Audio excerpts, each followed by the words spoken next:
Hey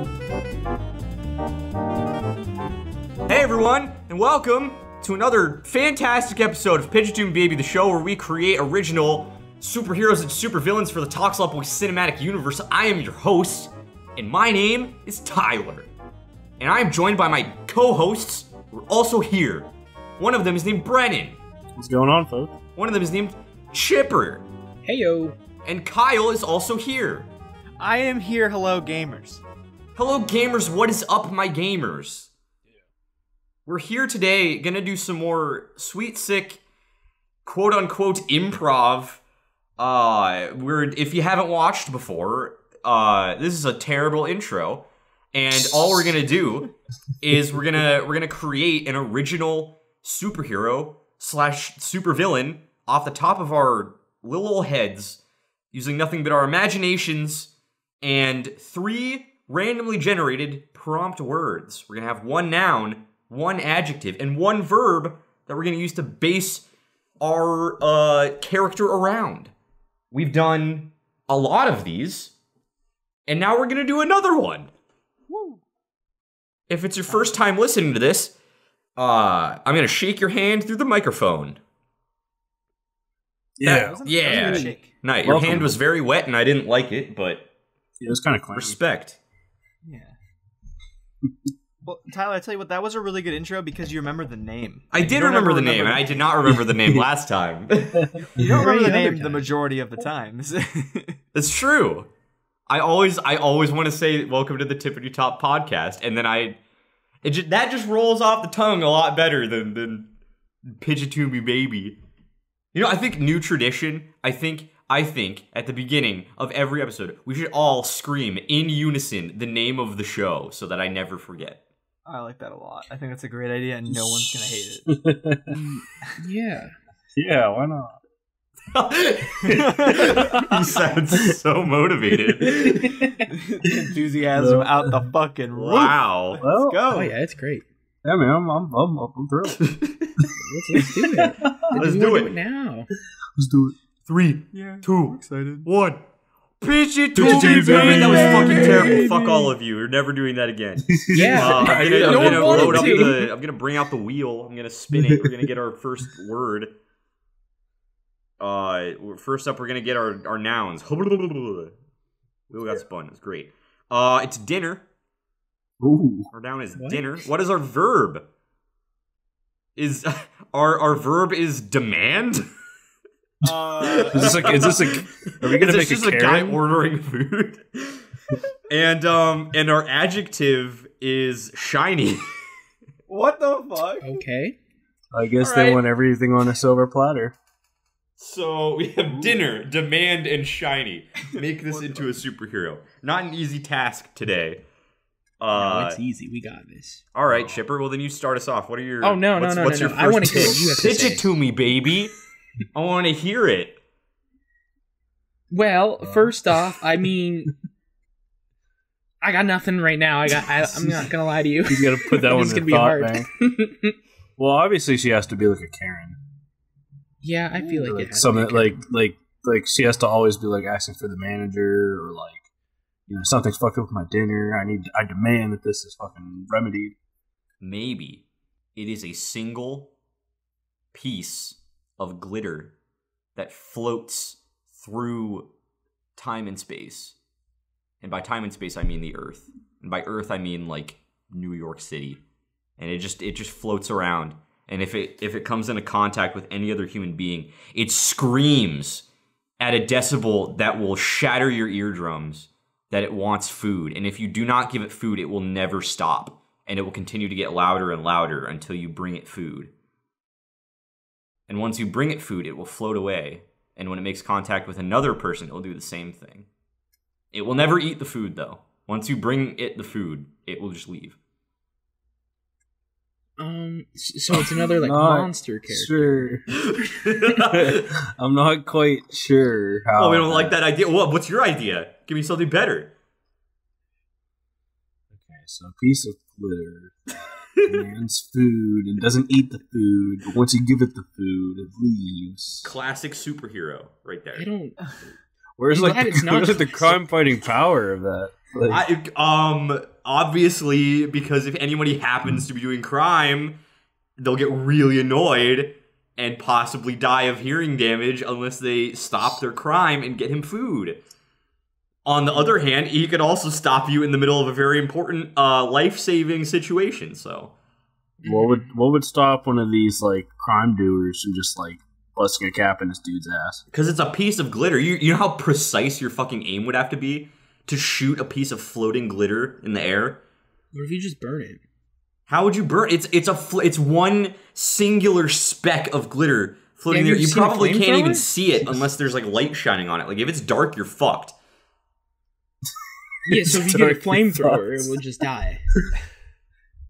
Yeah, but what if you don't know what it is? Like you don't just have a flamethrower on you at all times. No, you're right. I mean, I guess you wouldn't know what it is, but well, I'm just saying that's a weakness. I also really hope you guys come up with a better idea because I don't want this to be it. This is just my initial thought. Yeah, like every bit of my being is screaming no, and I can't think of something else. I was going to say one plausible like counter to this. I mean, obviously, I don't think we're going to go with this, but would be if someone were carrying around like some wood chips or something.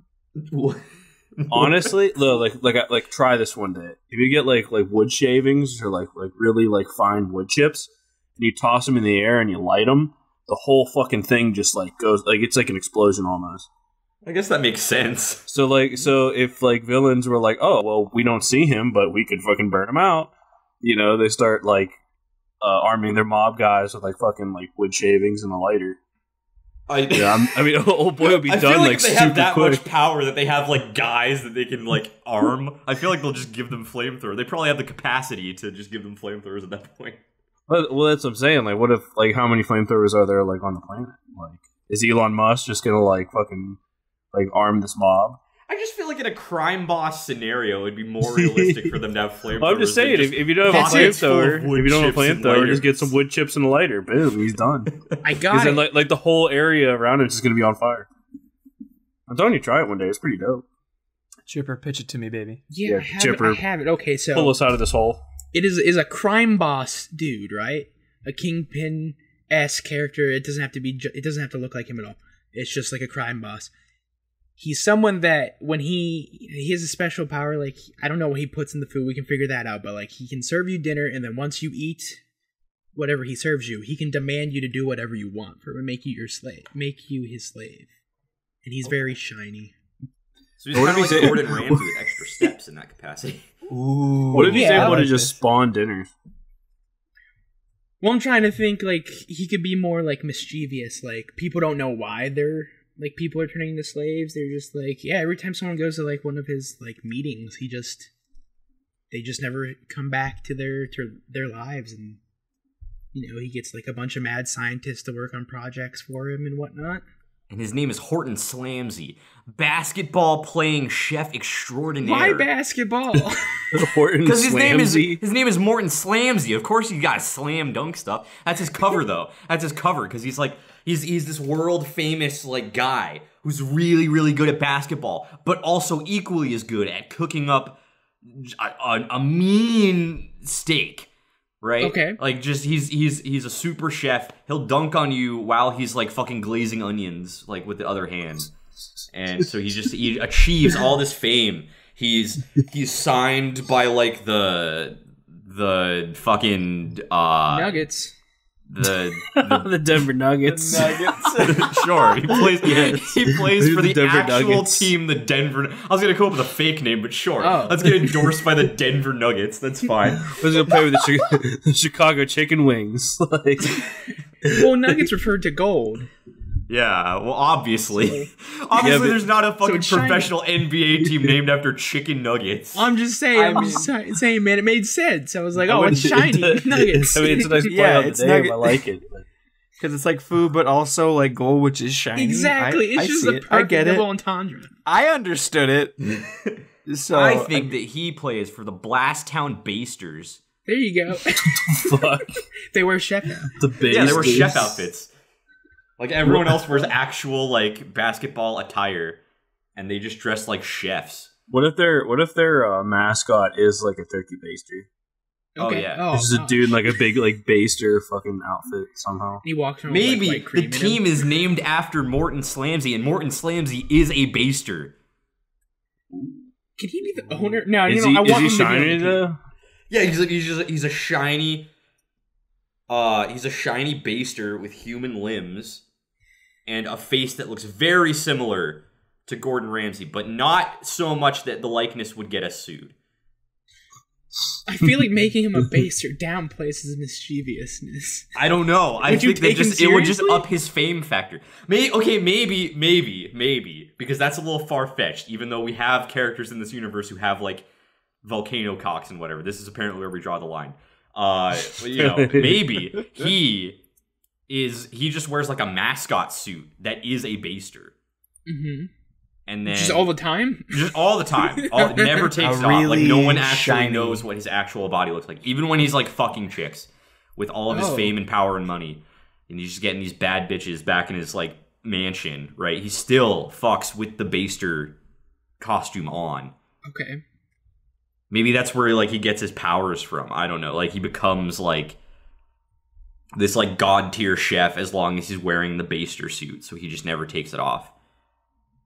And then he, for the demanding part, right? Like his food, like you said, he cooks like magic food, and then people always want to eat it because it's so tasty, and because he's endorsing his own food, and he can get those dunks. So everyone's like, oh, I gotta have the Dunkman's shrimp. You know, it's a life-changing experience. Everyone's gotta have it, and then you eat it, and then he can just be like, I don't do the dishes, and then like you have to go do the dishes for him, and then he never does his dishes. You think that's what he would use his powers for? I don't know, Just just the he dishes? uses it for anything. He's an asshole. Oh, yeah. Now, okay, the only problem I have with this is the turkey baster giving him the powers. Well, you think he's just Would- naturally gifted to fucking brainwash people with his food? No. I just want to know, like, this has to be a magical suit. Oh, yeah, absolutely. And So, where like, does it come from? it comes from the magical land of Cooksylvania. Oh my Cooksylvania is where the leper cooks live, and the leper cooks have magical powers. The leper with the- cooks. with So the- wait, Tyler, hold on. What? So are these like cooks of a leprosy? Or? No, they're leprechauns. I know, but I'm just saying. They could have leprosy. They could be leprous leprechauns You could that just are be good at leprous cooking. leper cooks. Okay. And the leper cooks fuck is have this magical power, much like the Keebler elves, who are really good at making cookies and trees. They are really good at cooking just these fine, elegant meals in stumps, and then they do that in Cooksylvania, and then they transport them through their like weird Thor-ass rainbow bridge into like the real world. So they have a Bifrost. Yeah, basically, and they have like a company where they sell like weird pastries, like kind of like the Keebler elves. And then one day a guy he's like, I'm gonna see what's going on in there, and then he like breaks into the factory, and then he sees the leper cooks, and then they're like, oh no, our secret's been exposed. He's gotten into leprecornia or whatever the fuck I called it, Cooksylvania, and then Leprecornia.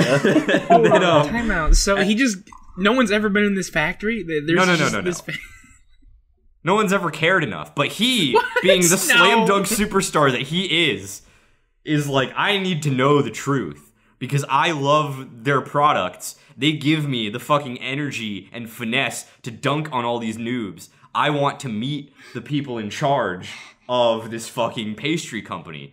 And then he's the only person who's ever gone in because no one else even gives a shit. Mm-hmm. And then he does it, and then he like can't get in because obviously there's guards and stuff. So he slam dunks through the top window of the factory, and then sees that there's nothing in the factory except a giant rainbow portal that like pastries are shooting out of. And then he goes inside of it. He pops up in Cooksylvania full of leprechauns after being beaten within an inch of his life for 8 days straight. After he is discovered there, because he's a basketball player, he's very tall. Like obviously, he stands out in a world full of leprechauns, right? He gets his shit kicked in, and then before they kill him, he's like, "But I love your pastries," and they're like, "You love our pastries? Nobody loves our pastries Except everyone does because they're magical, so everyone... Jesus Christ, dude. And then they realize that he's a good endorsement because he can dunk, and they're like, if he endorses our product, then this is cool. And then he steals their powers or something and gets the magical baster suit from them to hone. You know, it was going strong there for a while. No, wait. I have an idea, all right? So he goes to the portal, right? And he gets the leprechauns, and the leprechauns all think that everyone hates their pastries. They don't realize that everyone like adores them. And he sees this, he's like, oh shit. And he's like, I love your pastries. I'm the only person that loves your pastries. And they're like, oh shit, really? And then they give him the powers. And like he deceives them. Yeah. Mm-hmm. Oh, okay. Yeah. Here's another option. Okay, so maybe the leprechauns keep their, like, god-tier food to themselves, because they are a selfish people. They use the portal as, like, a trash bin where they throw out, like, the rejected pastries from, like, their underlings that are not that good. But to the humans, they taste fine. Mm-hmm. So they think that they're going into this giant, like, you know, trash portal to this other, like, shittier dimension. And then someone built a factory around it and started packaging them. We'll call him, Tim... Ooh. Huxtable. Mary. He's related to fucking Bill Cosby. Exotic. It's a really good one. He nailed it. Can you repeat that name for me? It's just like discount Bill Cosby sitting in a factory with a portal. Just fucking packaging pastries to keep shooting up out of it. And he's like manipulating the leprechauns because like any of the shit ones go through the portal, and he's making money because he's still selling them. Yeah. And he gets all the good stuff all to himself. Yeah, exactly. And this guy comes in, and now he's gonna like set all the leprechauns free and become their savior. Yeah, that's what he's got. I'm gonna free the leprechauns from your grasp. He's like, I don't even know. I'm not telling him what to do. I just I'm just no. What? Nothing. Keep going. Keep going, dude. You're on a fucking runaway train. I'm loving it. Hey! The dogs didn't like your impression either. What impression? I was just coming up with a generic voice to give this character named Tim Huxtable. Ooh, that sure sounded generic, Tyler. I know. Generic. Anyway, yeah. So then, Tim Huxtable, you know, he's not like he's not actively like, you know, manipulating them. He's just taking the stuff that they don't want and making a profit off of it, which he just sees as a good business venture. And if they're not going to call him on it, he's just gonna keep rolling with it, you know. Well, but then, wrong. Morton Slamsey slam dunks his ass into the portal and shows all the leprechauns what's going on, and then they kill him. And then, for his good deeds, they grant him the power to cook leprechaun level food, while also making him like the sole proprietor of whatever this dessert company is, Huxtable Delights or something. That's perfect. Sorry, Tyler, what explain to me what Huxtable Delights are. Huxtable Delights? What do you mean, what are Huxtable Delights? They're the pastries that are coming from the leprechaun dimension. What are they? Like chocolate or what? Like what kind of pastries are these? They're like Delights generic pastries. They're like generic, like pudding pops, probably. Pudding pops aren't pastries. Yeah, but they're made of pastries. They're like cake pops, but like they're dipped in pudding and coated. That's a magic. pastry either. I actually kind of like that. You take the cake pop and you put it in the in the Jello, and then you. Do you know what a pastry is? And then you dip it. Do you know what a pastry is? It's that. It's not that at all. You need like the damn like the Keebler, like the cookie with like the chocolate drizzling on top, like something like that. Okay, it's like a a fucking macaron cookie dipped in pudding. Yeah, they're called pudookies. Padookies. Ooh, okay. I like that. Padookies. Fucking Huxtable Delight presents Padookies.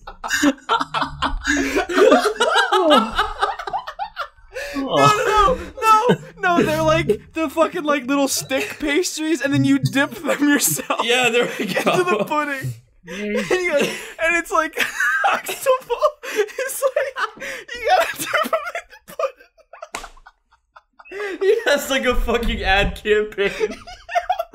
He's just like, it's like him wearing like 17 sweaters.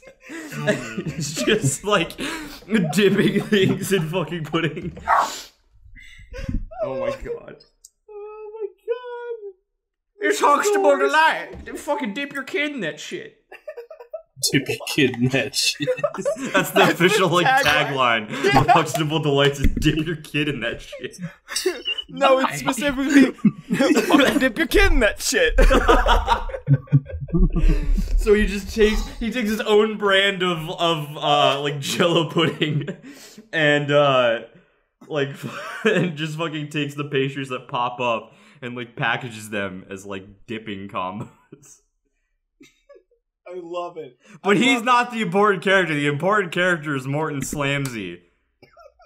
He doesn't sound like the important character. No, Morton Slamsey is way more important. You guys He just straight got up really kills attached Huxtable. to the fucking story of Tim Huxtable for some reason. Yeah, it's almost like I know him. It's so odd. Does he eventually get arrested? Only time will tell. I mean, he does die. He does get killed by leprechauns, so Okay. probably The leper not. cooks. The leper cooks. Yeah, we can't call them leprechauns. That's trademarked. Yeah, you're right. Also, like all of the leper cooks they're kind of just like Irish midget versions of Gordon Ramsay. Oh my god. Yeah, your dog liked that one. Yeah. Are they all like really bitchy and just swear all the time? Yeah. Like, that's fucking rotten. Get that shit out of here. And then you're like, That's not Irish. I can't do like a high-pitched Irish accent. I'm trying to like, well, no, we can pitch shift it in post. Yeah, there you go. It I also go to the just field to get me some potatoes. there you go. That's Irish. There you go. That's a little You better. fucking donkey. We don't have a name for this character yet, I just realized. We really haven't spent a lot of time developing the actual character. No, we no, came and with that's a your lot of villain. backstory. We've made the villain, so that's cool. We didn't say anything about the kind of like crime he fights or causes. We have time. We have time. He's okay. So, what are his motivations? Is he good or is he bad? What does he do in his current life instead of what he's done in his past? Because we got his don't know. backstory. That's all good. I mean, I feel like he's a genuinely nice guy if he's just a basketball slamming dude with Didn't he steal all the from a money, leprechaun? power, and fame in the world who just really likes pastries dipped in pudding. I'd like to think that like maybe he like in interviews after he like gets like the high scoring games in the NBA, he's just like, I don't know, man. It doesn't feel good. I just want to cook. That's all I want. But I'm bad at it. Yeah, I he's need like, that to fulfill his my entire life. life he just wanted to be a fucking chef, but like he Yeah. was born like 8 feet tall, so he just like defaulted into basketball, and he was just And like then, so like- good at it that like he just committed to it, but he's never happy. Like every time he does like his trademark dunk, he's just like frowning and like looking down at the ground while he's like flying through the sky like Michael Jordan. Yes. And then like he thinks that the Huxtable Delights Padookies are like the greatest thing on the planet. They're the only And he- thing that like give him solace. And he's like, I have to know so I can make them and feel like a good pastry chef as well. So he goes to the fucking the factory or whatever Yeah. the fuck, and then goes into the portal, and thus then goes into what we've already described. Yes. And what does he do after the portal? Well, when he gets there, he's all like, "Oh, what's up?" And he like hears about this oppression of which Tim Huxtable has fucking put upon these leper cooks, and he realizes that this is his chance. And like the leper cooks are like, "We'll bestow upon you the ultimate cooking abilities if you were to defeat Tim Huxtable." And he's like, "Fuck yeah!" And then he goes and he kills Tim Huxtable, and then By he becomes- challenging him to a slam dunk contest. Then he finds out Tim Huxtable is already like also an 8-foot tall fucking freak of nature. Yeah, like he just looks like this man that's just like a ball of sweaters, but then he like stands up and it turns out he had like fucking 18-foot legs like tucked inside of the sweater. And then he had been like walking around like hunched up in a ball all this time. So then he's like, oh, he actually can dunk. And he's like, what if I actually put in a slam dunk with like the motivation to be a good cook? Because like all of his slam dunks have been legendary, but he hasn't had any feeling behind him. They've all been sad dunks. He has like his 1000% like emotion dunk, like pure anime, and he like slams it, and every bone in Tim Huxtable's body just shatters and becomes paste, and he just evaporates like into dust. So like at first Tim Huxtable has to like whoop his ass for a bit. Oh yeah, like he just hits him with like just like wild ass fucking like Dominique Wilkins versus Michael Jordan type dunks. Mm-hmm. Like he's just like serving it up, and like, he builds like this massive lead, and then like, fucking I can't remember the dude's name. Like hits him with like that violent ass slam that just ends him. Can we talk about the fact that our words are dinner, demand, and shiny? And you guys have not mentioned his power once. No, we did at the beginning, but we're fleshing it out. We're fleshing it out. This is his origin story. Because when he gets now that he has his powers, he has killed Tim Huxtable, who fucking deserved it. He now has like full ownership over Huxtable Delights. Which should he change the name of that? I guess to fucking Slamsey Snacks or something. I don't know. I don't know. It takes a lot of money to change a brand. I mean, he has all the money, power, and fame in the world that he wants. You just name him like the Chef Slamsies. Yeah, Chef Slamsies, and then the like name of the product or whatever the heck he like Chef Boyardee. It's called Morton Here's a Food. Oh god. What the fuck? Okay. No, that's copyright. No, I don't know about that one. I think you can get away with it. Yeah. No one will realize that it's anywhere near anything else. You're right. We'll roll with it. And then after he does that, he has like ownership over this thing. And now, aside from that, now he opens up his own restaurant chain. Now that he has these amazing cooking abilities that the leper cooks have graced him. So he retires from basketball, to open up this like 10-star restaurant chain. Mm-hmm. That there's only one because he has to cook all the food, and it's the biggest restaurant ever because it has a soft opening in Queens, and everybody who tastes the food basically just like orgasms and like is awakened to this higher state of living. All other food tastes like dog shit now. They can only exist off of his food because it's like they've never tasted anything good up until this point now that they've tried it. It's just like a whole other level. So now everyone wants to come to it. So in order to like basically feed the entire population of New York, or what the Blast City or whatever the fuck we called it, so he makes this restaurant that's a skyscraper that goes all the way up to the very shiny skyscraper. Of the shiniest. There we go. There's a shine. The shiniest skyscraper you've ever seen because he wants to attract all that attention. It's made of platinum and diamond. Damn. So where does the demand come in? Because word of mouth. Because people eat it and then they're just like, I can't eat food anymore because it's so good. And then he can also demand them to tell people to come to his restaurant. Oh, so is he evil? I don't know. What if he's like not necessarily evil, but he's not necessarily good either? And like it's more so like the heroes and villains are like always trying to like coerce him to like come to their side. Maybe. I like that. Yeah. Like what if he's like just an opportunist? Oh, okay, yeah. Maybe like so he's like a hired mercenary. Maybe like his actual power is the fact that he can slam dunk so hard that he can shatter the bones of his opponent. But like since he just doesn't want to live that life, it's just constantly like maybe the mind control thing is like not a real thing. No, I'm saying like both the heroes and the villains realize that through the amazing demand of his delectable goodness, that he can like raise a mob, and that mob could like also benefit both the heroes and villains, depending on like which side he feels like being on that day. So then his power is just cooking really well?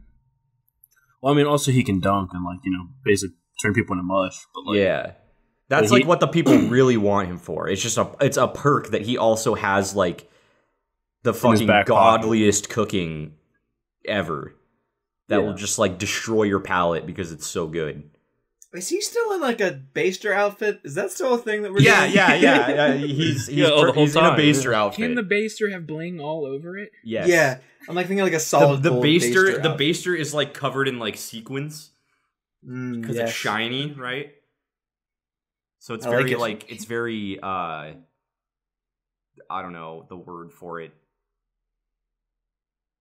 Flashy. It's not the word I was looking for, but that's what we're gonna use. You got it. Yeah. It's got like coattails on it. Ooh. And like a pocket square. Coattails on a baster? Oh, Wait, hell what?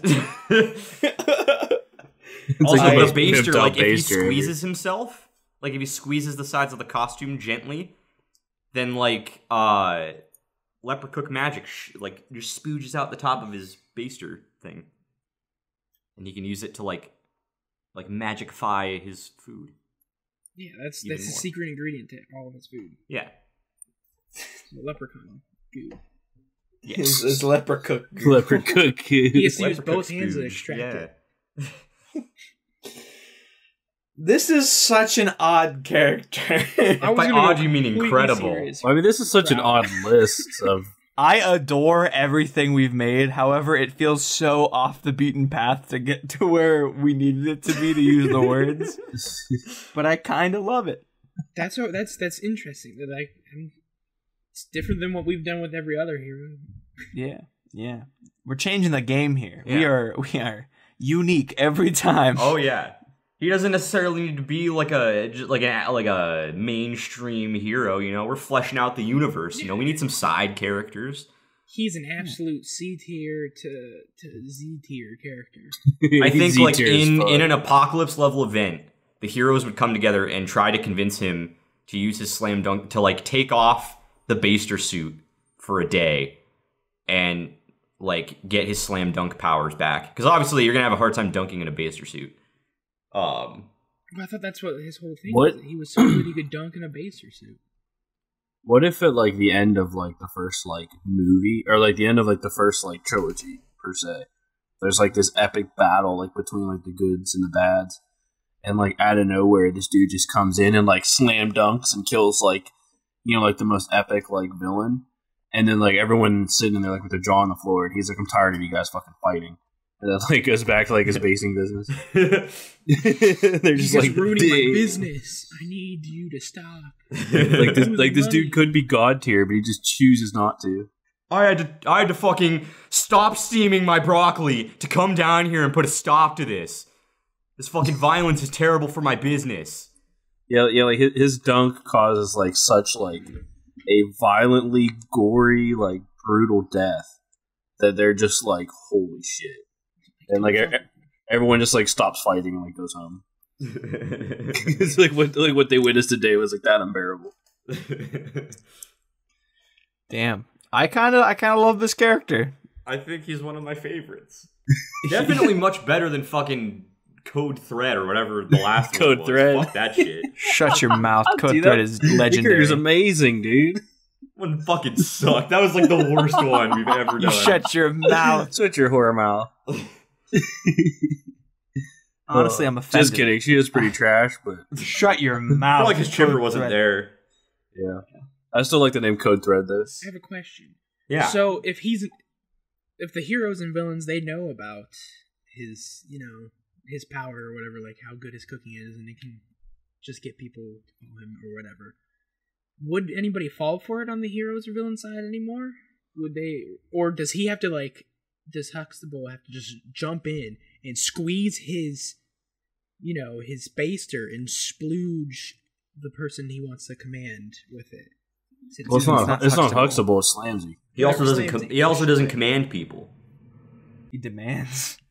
He demands people. I think Chipper, so. you know what's going to make you understand it just a little bit better? Is hearing a review, a recap, if you will, by Clancy. Oh, shit. Our good boy. Clancy, get your middle ass out here and give us that recap. Basketball superstar Morton Slamsey had it all: money, fame, women, and the ability to dunk and ball like no other, becoming the most successful and decorated basketball player in history. But the one thing he didn't have was happiness. Even though he was blessed with unmatched balling skills, all he ever wanted in life was to be a chef. He spent his days and nights chowing down on his favorite snack, Huxtable Delights, and dreamt of one day being able to create pastries of equal flavor and brand recognition. He balled his life away dunking on noobs with angelic leaps and a frown on his face. His eyes always dead, looking ahead to a dream he could not achieve. One day, Morton decided that he wanted to visit the place where his favorite treats were made. However, even with all of his fame and money, he could not gain access to the factory. Feeling overwhelmed by his urge to see the delicious treats in their natural habitat, he snuck out one night and under cover of darkness, slam dunked through a window of the factory. Once inside, he was shocked at what he found. There were no conveyor belts, no workers, no traditional assembly line. Only a man wearing an unreasonable amount of sweaters, and a shining rainbow portal from which the treats were emerging. Something heinous was afoot, and without hesitation, Morton leaped into the portal to find out just what was happening. After hurtling through a rift in space-time, Morton appeared in the mythical world of Cuxsylvania, homeland of the legendary and mystical leprechauns. The leprechauns were creatures with a magical gift to concoct wondrous foods of legendary levels of flavor, so intensely tasty that one of their finest delicacies would render any mortal's taste buds useless when attempting to taste any normal human food. It turned out that the portal was their garbage disposal for their pastries deemed unfit for leprechaun consumption. Once Morton realized what was happening, he quickly informed the creatures of the misdeeds taking place in the human realm. The sweater man, Tim Huxtable, had constructed a factory around the receiving end of their garbage portal and was selling the sweets to humans and making a massive profit. The leprechauns were displeased at this information and gave Morton a quest: defeat Tim Huxtable in his wrongful use of their food scraps, and in return they would grant Morton an enchanted bastard costume that would give him baking abilities to match their own. Morton returned to the factory, where he challenged Mr. Huxtable to a slam dunk contest of deadly proportions. Unfortunately for Morton, it turned out that hiding under Mr. Huxtable's sweaters were a pair of massive legs that allowed him to perform dunks even greater than Slamsey himself. On the brink of defeat, Morton had an epiphany. While his dunks were considered legendary and got him this far, he had never actually put any effort into it. Focusing on his goal to achieve his culinary dream, he slammed a final dunk with all of the fire and force of his burning soul. The motivation of the leprechaun's gift unlocked his full potential, and his dunk caused a violent explosion of light, which melted Tim Huxtable into a pile of sweaters and ash. With his newfound powers and control over the Huxtable Delights brand, Morton went on to create the greatest restaurant of all time. His leprechaun abilities gained through the use of his bastard suit made every meal he made so good that it would break people to their very core. Anyone who ate at his restaurant would only be able to eat his food for the rest of their lives, as normal human food was left feeling tasteless by comparison. The Talks a Lot Boys cinematic universe welcomes Morton Slamsey, the man in the bastard costume who can dunk so hard it causes death, and who can cook so good it drives people completely mad. That was a delight. I think that was probably one of the more fleshed out characters we've had on this show. I think this was a longer episode than normal. I think. Yeah. Tyler, would you call it a Huxtable delight? I would call it that, actually. Oh, God. Cool. Nice. Up top. Yeah. All right. Cool. Yeah. So this has been an episode of Pitch It To Me Baby. I hope you enjoyed it. This was fun. I have to say I used up a lot of my juice to power through on the funnies. So Kyle, I'm gonna let you do the closer with all of the vigorous childlike joy and wonder that you brought to it last time. Got you. Okay, I'm ready. If you like this episode, Could you? Do you want it that intense like it used to be, or I don't care. Do whatever you want. I mean, all right. Thank you guys so much for watching today's episode. If you like this, go ahead and hit that subscribe button. If you liked it, maybe decimate that like button and leave us a comment down below what you think those 3 words could have made. Wow. This has been the Talks a Lot Boys, and we'll talk a whole lot more next time. Goodbye. I'm really sorry.